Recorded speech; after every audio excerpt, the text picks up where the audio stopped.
Duke just showed every coach in America exactly how to lose a game that you should definitely have won. Not only did they show you how to lose a game, they did it on the biggest stage in basketball, March Madness, with a chance to go to the Final Four. So we're going to dive into what went wrong for Duke, what went right for UConn. And we'll help you make sure it never happens to your team.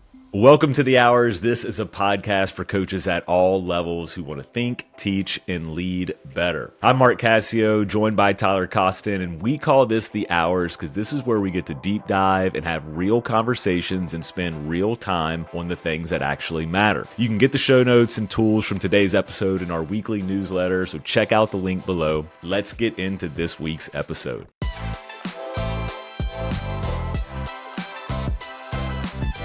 Let's actually take a look at the possession in question. I was watching this one live, and everyone in the room that was watching this jumped up in the air, screaming, holding their head, waving their hands like that didn't just happen. What are you thinking? So let's check it out. I didn't see this one live.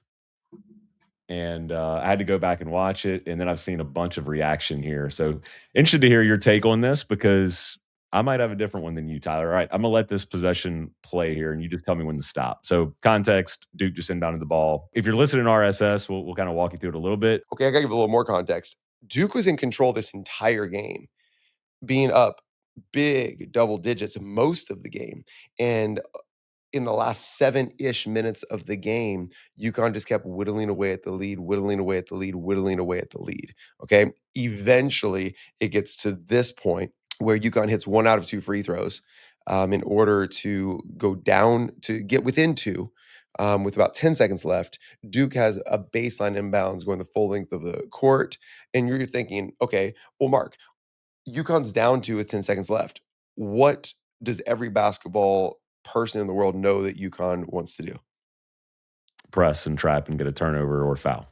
Okay, good. Yeah, and I would actually say they do need to foul. I think there's a very interesting strategic discussion here about Yep. when and how they're going to foul.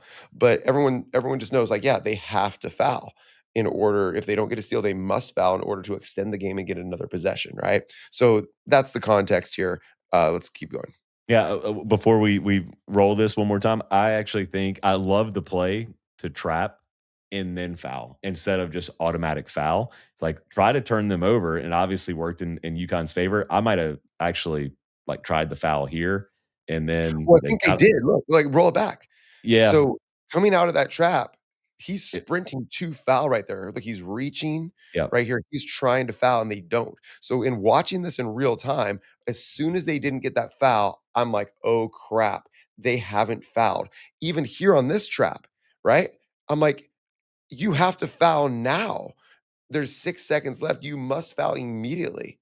yeah, and that was surprising to me is that they kind of came up more in like trap mode than just like sprint at him, put two hands on him, get the whistle to blow. Obviously, it worked out, but all right, here's something that we've used because it looked like UConn was in what we would call code yellow. Code yellow was one trap and then foul. So we had code red, which is just foul right away. Red, stop the clock. Code yellow, let's get a trap. If they get out of that trap, now we're in code red. And then code green is do not foul, do not stop the clock, which is obviously what you not want to use in this situation. So, coaches, if you want some like late game stuff, which we're going to dive into later in this episode, red, yellow, green could be something to use with your team. All right, I'm going to start this start to finish. I'm going to let it roll. You tell me when you have something you want to say. Get it into Boozer, back for Sar, ahead, Boozer, that ball deflected. Deflection, Stolen by Mullins. Carrick, catch, 2 seconds. Mullins pass, logo 3. And no hesitation. He had time to hesitate. Like it wasn't like it's a point 0.5 on the clock where it's like, all right, I'm just catching this thing and throwing it up. I mean, that's a lot of time in this situation for him to stop and like one more. Do I call a timeout? Do I put the ball on the floor? So I thought it was just like really smart play of like, all right, this is probably the best shot that we're actually going to get. I actually have space. Let me let this thing fly. Or maybe he just thought there was less time there than it was. Yeah, I find that players in this situation where they have to shoot it tend to shoot better Yep.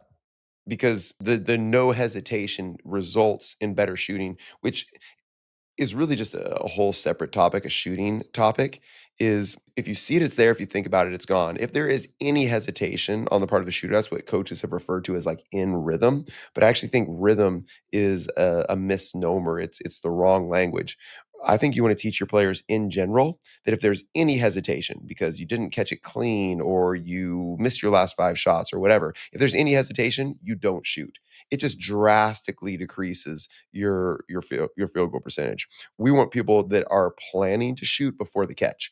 If you're not planning to shoot before the catch, you are not shooting. It doesn't matter if you're open. If you catch square, see that you're open, then decide to shoot, it's a bad shot. You have to expect to shoot before the catch, which is you can see it in his footwork. He is planning to shoot this one before the catch. He's just decided for whatever reason. I don't know what his reasoning was, but that thing went in easy and pure as well.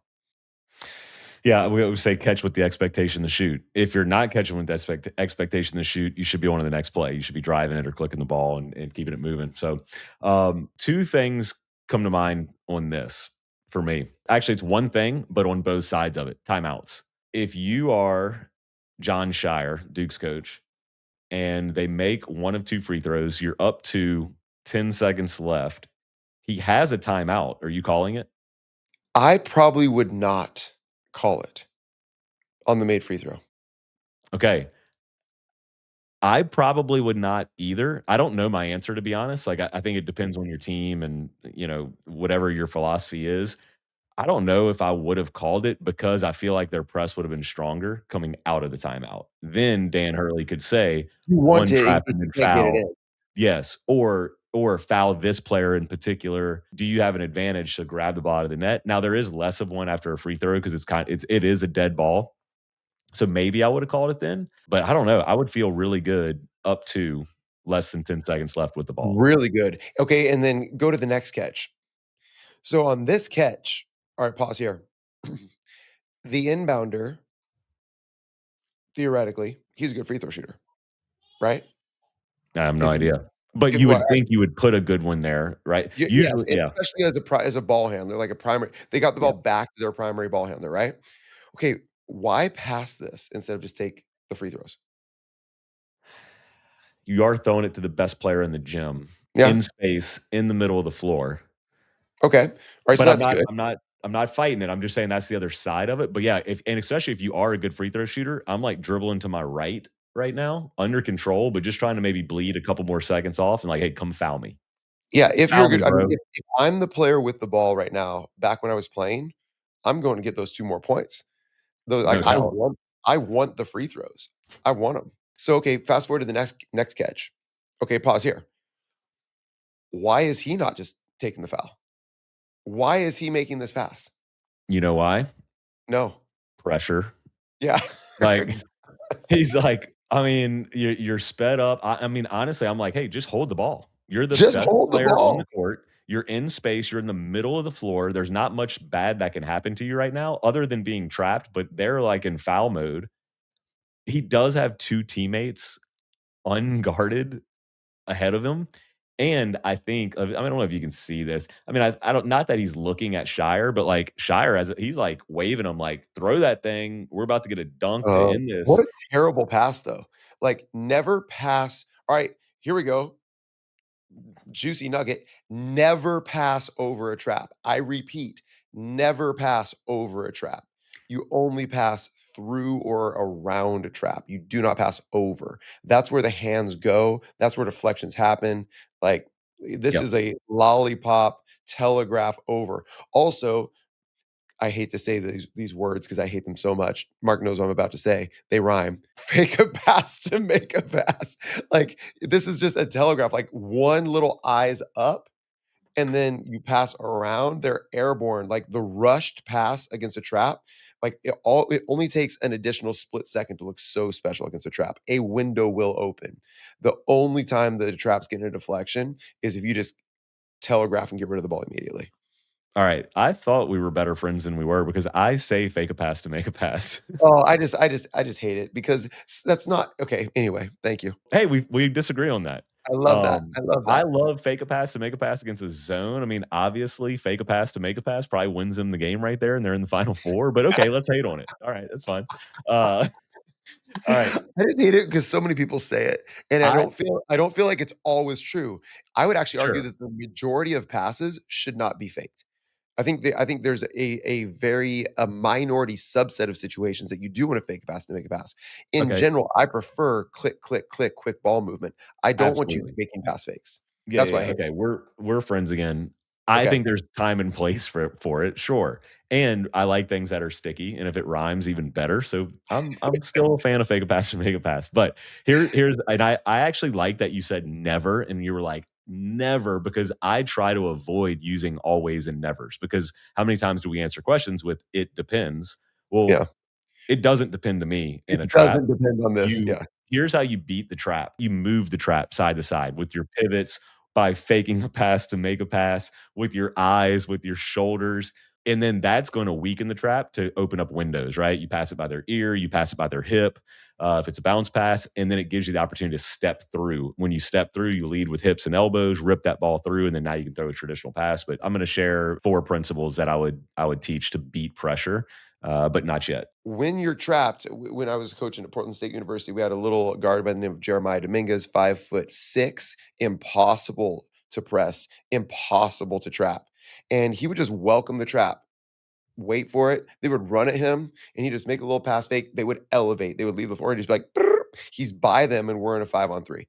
And he rarely faked a pass to make a pass. He faked his passes to dribble past, which Yeah, again, yeah, go ahead. we taught that a lot on the inbounds pass against pressure. So Mhm. catch, face, because you wanna advance the ball up the floor with the pass if it's available. But before you put it on the floor, ball fake, and then they're gonna jump like these two UConn defenders did, right? So if this was a ball fake, they're up in the air, it's an easy dribble around, they probably hit a head, dunk, and they're in the final Yeah, four. So yeah. fake a pass to dribble past. Okay, so let's talk about UConn. You're not going to be able to see it, I don't think, in our. I'm watching Dan Hurley right now. Somebody on the Twitter face. Oh, right here. Okay, so if you're Him, looking up here on the sideline, you can see him kind of turn. Yeah, right yeah, there. right here, and he Right on doesn't. the catch, right before he pulls the trigger. To his credit, he doesn't like touch. He's like just kind of like getting close to touching his hands together, but he's not yelling timeout. You could just tell it was almost like an instinct of like, Mhm. "Oh, no, we need a timeout," but it worked out. I mean, I think in both cases, if Duke calls a timeout and this happens, everybody's saying, "Why did you call a timeout?" And I'm sure, uh, everybody, all Duke fans are He saying, "Why yeah. didn't he call a timeout?" If UConn doesn't make this shot, they're asking why you didn't call a timeout. Yeah, Yeah. and I actually agree with not calling a timeout in a lot of these situations. I don't know that would have. I mean, a lot of times, like, you give Duke a chance to set up their defense, make subs, change their defense, change their, whatever coverage they're in. Man, I just don't know if you get a better look, although that was a pretty deep 3. I don't think you get a better look. Also, what I don't know the name of the Duke defender, like, make him dribble this. Yeah. There's 2 I seconds left. You I cannot allow him I mean, there is no contest. I think he's thinking he's just so deep. Like, I just don't think Yeah. anywhere in his mind that He's like, this he's dude was just shooting. gonna catch and shoot without hesitation. Yeah. Yeah. I also do like I mean, point 3 on the clock, it was a little late, but I do like the time that he shot it. There theoretically would be a time for a tip, Tip in. Yep. right? Which We I think is important. typically, if we had the last shot of the game, we wanted to take it with 4 seconds left, especially if Yeah, it's a 3. A because it's been in the three-pointer. air for so long, yeah. Yeah, a three-pointer takes 2 seconds to get to the rim. So then you have about 2 seconds to battle over offensive rebound, come down with it, go back up, but not a ton of time for them to take it and go the other way.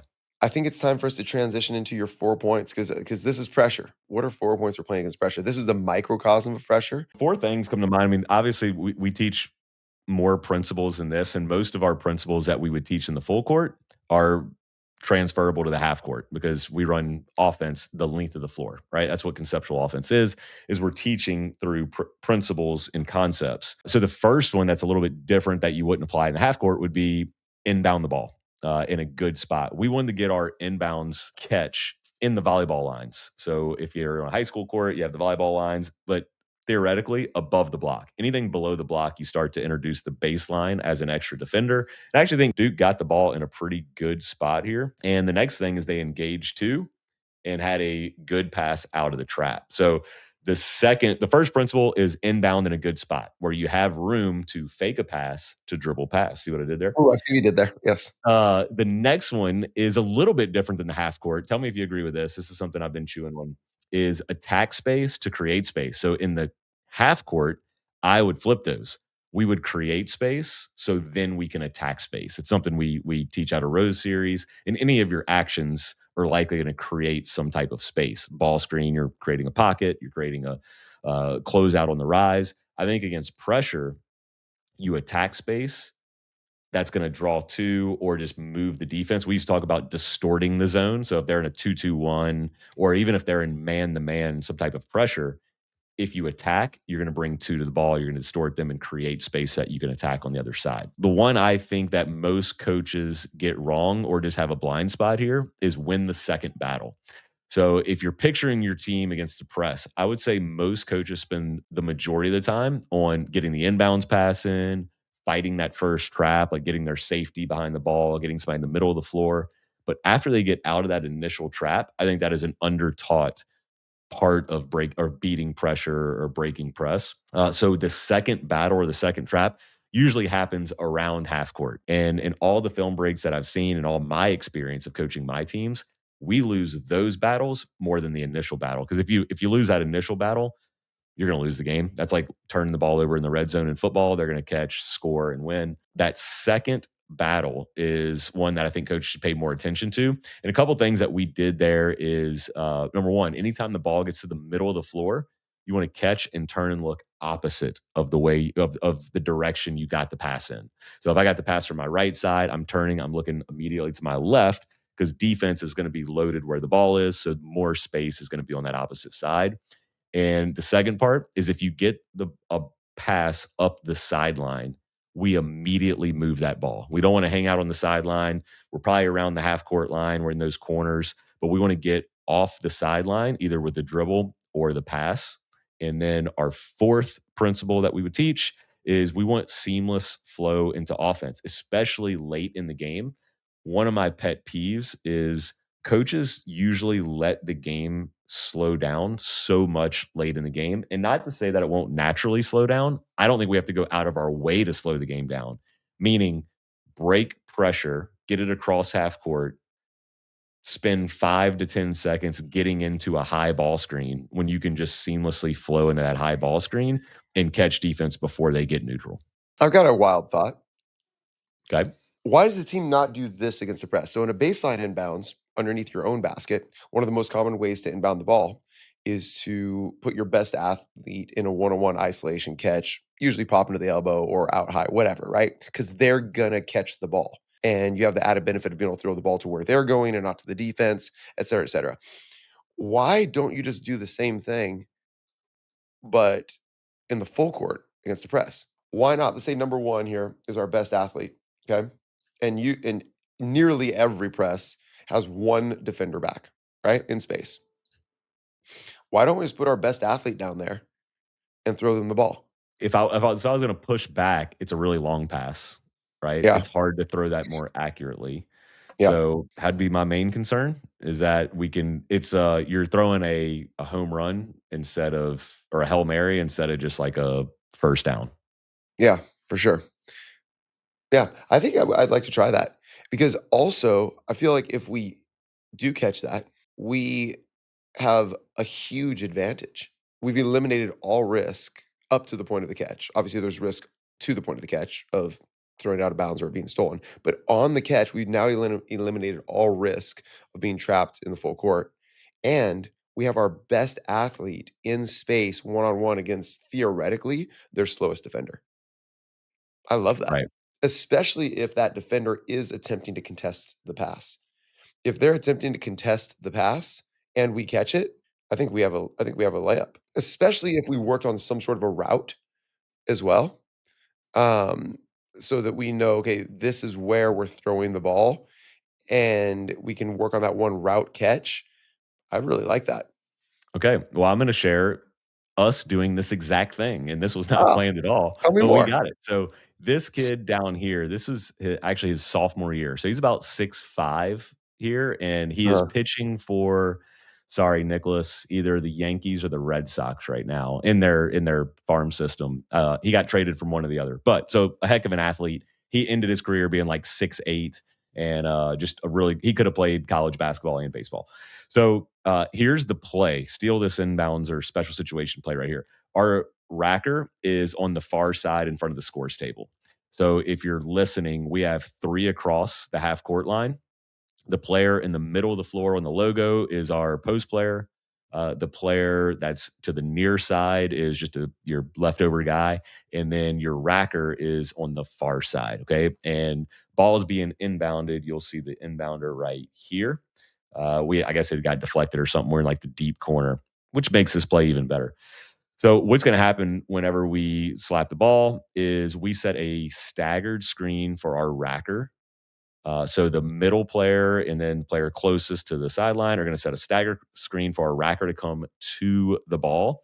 But that is all decoy. We're intentionally throwing the ball over the racker's head in hopes to catch this guy sleeping a little bit. And this was like half a second left. So we just get a catch and a turnaround three. And I'm not going to show us miss the shot. That's kind of like a Christian Laettner type of It a. is. But I like the decoy element of you run your racker there and you throw it over his head, so it's a little bit more deceptive. I mean, I like that whole flow. Yeah, it was, we called this special 3, just because it was, we'd run this with 3 seconds or less. So I tried to just name our special stuff, like, when we would actually use them, so our players knew, like, "Alright, 3 seconds or less, we're likely running this play anyway," so we didn't have to necessarily need a timeout to run this. Can you go back to the camera angle that shows your 6'8" guy? Yep. Alright, perfect. Alright, so he gets manned up, right? The other guy goes up to the 3 across. There aren't 2 on him, right? This actually, I don't let's see. This number 0 though is, Booch Radford. He was Oh, there a, we go, he did come up. Yeah, so they have 4 up on your 3. yeah, yeah, yeah. Okay, perfect. Okay, so I actually even would suggest that we try to get him in that situation going towards the rim, especially if he's one, and he was way taller than the kid that was back on him.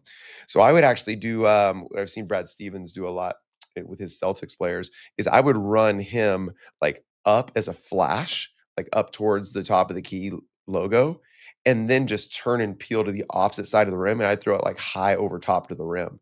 If he's a better athlete, he's going to come down with that ball. So then he's not catching the ball going away from the rim. He's catching the ball going to the rim on that sort of a situation. I'm gonna share, I'm just gonna talk through this. I have a diagram of it. Coaches, if you want it, just reach out. But, so special 1 is something we ran with less than 1 second. We did pretty much that, but we had our tallest player, our best athlete, start at the three-point line, like you said, but we had our decoy start underneath the rim. So our tallest player would go pin down right at the rim, trying to get a switch. So you get a small on a big, and then we just threw it right to the rim Like for the so very steal, yeah, similar. Yeah, yep, yeah. yep. Here's a pro tip. Don't try to draw that up and have them run it for the first time in March Madness or Unless you any wanna other lose. situation, unless you want them to completely fail and lose. And I can't tell you how many times I've done that with my daughter's youth teams. I'm like, "Oh, I ran this 1,000 times at the college level. This is a bucket. Timeout, timeout, timeout." I draw it up. These 6th grade girls are looking at it. "Everybody got it? Repeat back to me what you're doing." They go out there, don't even do it. We turn it over and lose the Yeah, game because we uh, never practice those things in our one si practice a week. similar story from this season. So I coached my daughter's school team, and I remember this, like I forgot what the situation was, but it was like we either had, like, a busted possession or crunch time, and I'm like, "Alright, we just need something good here. Timeout." Drew something up. I'm like, "Gosh, this is so easy. There's no way we we don't run this." And then we go out there and we don't run anything. I don't even know that we do anything that we talked about. Like, and I just looked at the assistant coach and I was like, "That is the worst timeout I have ever called." Like, it Yeah. was just brutal. I said, "That's my fault." I said, "That's my Yeah. fault." Well, I mean, going youth basketball, here's the biggest error I see coming out of drawing those things up. It's actually on the inbounder because it's really hard, at least for the players that I'm coaching, because they just wanna do what you ask them so well. They don't even see the defense. Like, "Oh, this is the play. I'm throwing it to Charlie here." They don't even see that she's guarded by all 5 defenders. And they completely miss the wide open option too because they're just running the play. Yeah. So, yeah. Here, this is a really good point. I like that you said they don't see because a lot of times when we're doing this on the whiteboard or we're diagramming, in fast draw or V reps, whatever you're using, we're looking at it from a bird's eye view, and we're not taking into account their point of view as the Yeah, rebounder or as the inbounder. So, in the special 3 play that I shared, we just told our inbounder, "Just throw it over the racker's head." I don't care if you don't have to see our guy open, like, we're throwing yeah, him open. The whole yeah, idea is actor versus reactor. You just throw it, but if you're asking that player like, "Hey, look and see if Nicholas is open," like, he's yeah, like, "Coach, I uh-huh, can't see that," you know? So I'm throwing it to Charlie when she gets open. exactly. Okay, another pro tip, begin to teach your offensive players to see the defense, not their teammate. That's how you don't see if someone's open by seeing your offensive teammate. You see if the defense is open by watching the defense. So it's a completely different um, visual cue. Watch the defense, see your teammate through the peripheral, and that will inform where they should throw the pass because too often offensive players pass to their teammate as opposed to away from the defense. That Yes. 3-foot target is the difference between turnovers and not turnovers. Let's go back to this Duke game quickly. Oh, is that what we're Not talking about? Okay. Yeah, that's what we were talking about. But no, all of this is relevant. Obviously, we're Yeah, really talking about what wins and loses game under pressure. But uh, I'm replaying the Duke game and like how they got there. yeah. Duke stopped running their offense. I felt like down the stretch and just started, I guess, playing a little bit more ISO through Boozer, who is the best player on the floor. So, like, where do you stand on that? So in this particular game, Duke was up big by running their offense, playing according to their concepts, and they were in control. As UConn started to make a little bit of a run and the pressure started to mount and the game got a little bit tighter, Duke stopped doing what had created their lead. I mean, Boozer's going to get his touches and his buckets in the flow of offense, but they just went to straight ISO which had 3 negative results. The first negative result was it actually made everyone else play worse because they weren't looking for their offense, they weren't playing with advantage, they were just like, "Get the ball to Boozer and stand out here." So this is what it turned into down, like, the last 5 minutes. You look how loaded up UConn is on Boozer here because everyone on the floor knows the only thing that Duke's trying to do is ISO Boozer, in the post. And so he wasn't getting easy stuff. He hit some unbelievably tough buckets down the stretch, but was not getting easy stuff. So that's the other negative is the defense is able to load up on the stuff that you want. Yeah, and then also, again, this is kinda what I was talking about. It's like we come down and it's like then we just kinda walk around a little bit, we let the defense get loaded up, and then we throw it in the post, just so slow Yeah, getting well, into it. it slows down the pace and you lose early offense because you stop looking for it. You stop looking for race first, race always, which is a principle that we teach in our SAVI offensive systems, which is called RDS, race and drive and space. And they completely stop looking for that, which is going to be your highest and most efficient offensive possessions. And so when you're like, nope, we're just going to get the ball to our best player and ISO them, you miss out on the juiciest stuff because you're not even looking for it anymore. And that's when everyone gets tight because Yeah. they haven't seen the ball go through the basket in 8 minutes. They haven't shot the ball, and then if they're called on to hit one in crunch time, they're not prepared for it. Yeah, you kinda take the rhythm out of offense, like, the rhythm out of the player's game, but also, like, how much do you practice this too? It's like you're playing in the most important time of the game in a way you very seldomly practice. Like, Duke probably spends most of their time, like, executing their actions, playing with pace in the half court, maybe playing in dominoes. They probably don't spend a whole lot of time of like, hey, every possession, look at me. We're going to run this pin down to get Boozer on this block. I did see something pretty funny on social media. It was like Boozer in the last minute or in the last, crunch time whenever Duke is losing a game. And it's like some guy like just like banging against a brick wall. And then he would go like against like a tractor, just like really heavy objects. And he would just like bang against it for like 30 seconds and go nowhere. Which I will say, to Boozer's credit, like I remember him getting buckets down the He did. stretch. He did get I buckets. It's just probably not the best They way were to do it. super high difficulty shots. The last couple that went in, I was like, "How did that happen?" Yeah, Okay, he's kinda like wishing them in. They weren't like absolutely. great. It was just kinda like, I'm just gonna like throw this thing up on the glass or on the rim. Okay, Yeah. let me ask you a question real fast. I would say most coaches play like this or coach like this late in the games. Why? Fear. of. Anyone but their best player touching the ball. Okay, I was gonna say fear of, like, taking fives, so-so shots, right, on the savvy shot scale, because then it's like, "What are we doing? We have a 4-point lead with 2.5 minutes left, and that dude is taking an early 3," but that's why you practice. Like, that's why you should prepare for these situations. It's never gonna be perfect, and I'm not saying I'm a better coach than John Shire, but that's why I would do this. Like, if I was gonna slow the game down and just be like, "Hey, give it to Boozer. We're playing ISO ball," it would be because of lack of trust, not necessarily my players, but in their decision making. Yeah, I would say lack of trust in the players. I would just go So yeah, both. Yeah, yeah, both. yeah. It could be, "Hey, we don't have anybody good enough to score in crunch time. If we take a bad shot here, now UConn gets transition. It's a one possession game, maybe a 1-point game, and then, now we're almost starting all over again and losing this 4-point advantage that we have." Let me just be real clear because this is pervasive across basketball. Teams from the NBA, especially all the way down to your local youth rec high school team. Under pressure, teams stop running their offense, give the ball to their best player, and they go ISO. Think of every LeBron James game ever. Everything grinds to a halt. He dribbles at half court for 15 seconds, then calls for a high ball screen, and maybe it works out, maybe it doesn't. Stop doing that. It's the default and tendency for coaches, it's a default and tendency for players, and it really does just come from, that fear trust balance. What are we afraid of and what do we trust the most?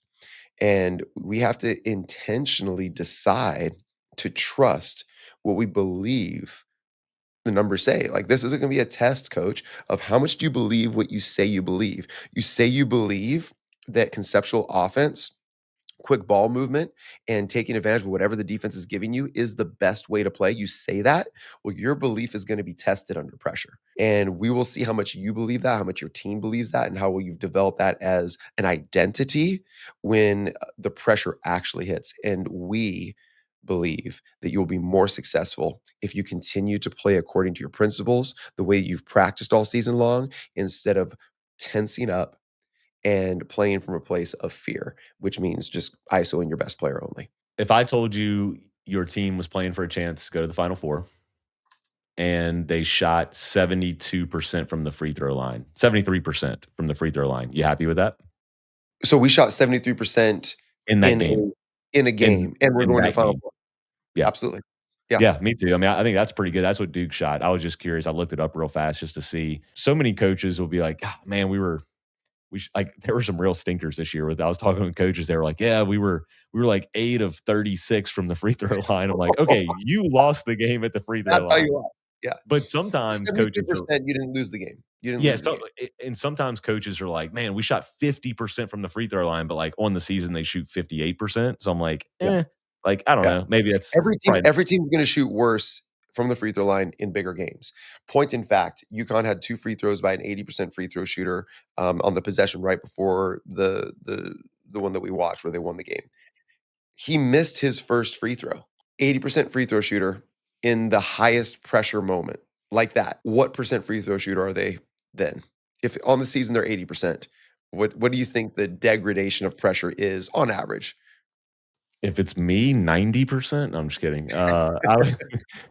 I'm gonna say 66, and I'm gonna be that specific because I think 2 out of 3 feels about right. I don't know, it might feel I'd say 2 out of 3 feels good, like, you get to the line, you get 3 shots, you make 2, you maybe miss that first one. I don't know, around Yeah, there, no, I agree. 60-ish I think percent. there's like a tw like, I think there's, like, from practice to games, free throw shooting, I think there's a 10 to 15% difference just default, right? I would You say know, maybe more than that. but then I would say from games to pressure moments, I'd say, again, another 15 to 20%. Yeah, Right? Similar to you. So just in general, if they're shooting 95% in practice, they're gonna be an 80% free throw shooter in games. If they're shooting 80% on the season, they get under pressure, they're shooting like 60 to 66%. yeah, And so that's just reality. And so I wouldn't, blame, you know, making or missing free throws on the I wouldn't blame the win or loss on making miss or free throws if that's kind of the ratio. That's you just gotta plan for that. yeah, You just and gotta I think plan for that. there's a lot of value in being able to look at a box score or look at your season analytics and being like, hey, this is where we won and lost games. I think there's a ton of value in that. We're actually diving into analytics this offseason. So for coaches that want to learn more about their numbers, we are doing an offseason challenge over the month of April. If you're listening, it's already started, but it's not too late to hop in. We've created a course in our classroom where we have a daily challenge. And a daily challenge is just a daily task that takes 5-ish minutes for you to complete. And the idea is that at the end of the season, you have a really clear blueprint for your off season because we're able to dive into your previous season stats, identify what was good for you, what was bad for you. We'll identify those opportunities and then formulate a plan specifically for your team for next season, whether that's your player development plans, whether that is how you're going to tweak your offense or defense, or just some adjustments that you need to make conceptually, like as a team overall or in practice. If anybody's watched this long, they're diehard about being a great coach. So I'm going to give them one more nugget, if I can, about that, about why we do it as challenges. You will develop more in any skill spending 5 minutes a day on that skill for 30 days straight than you will by spending 2 hours one time.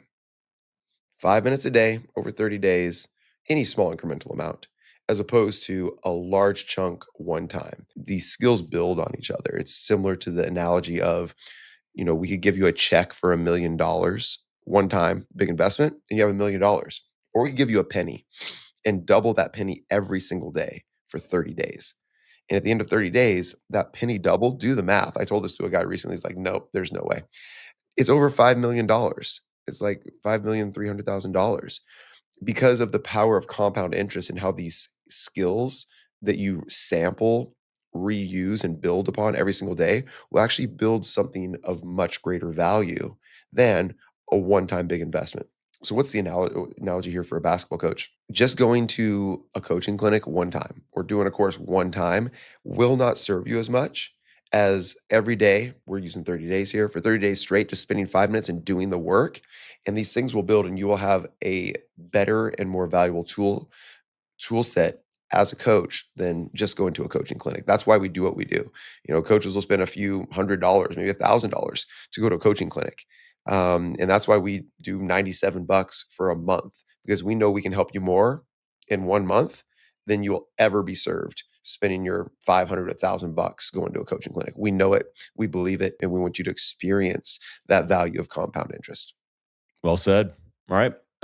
Thanks for listening. If you listen this long, and thanks. I wanted to give a shout out to like our every week listeners. I get Yeah. so many text messages of like, man, love the episode this week. I listen every week. If you're an every week listener, regular listener, we appreciate you. Yeah, reach out if you have questions about anything we talked about. Drop it in the comments. Reach out to us. DMs open. We love talking with coaches. So we'll see y'all next time. Stay savvy. Stay savvy.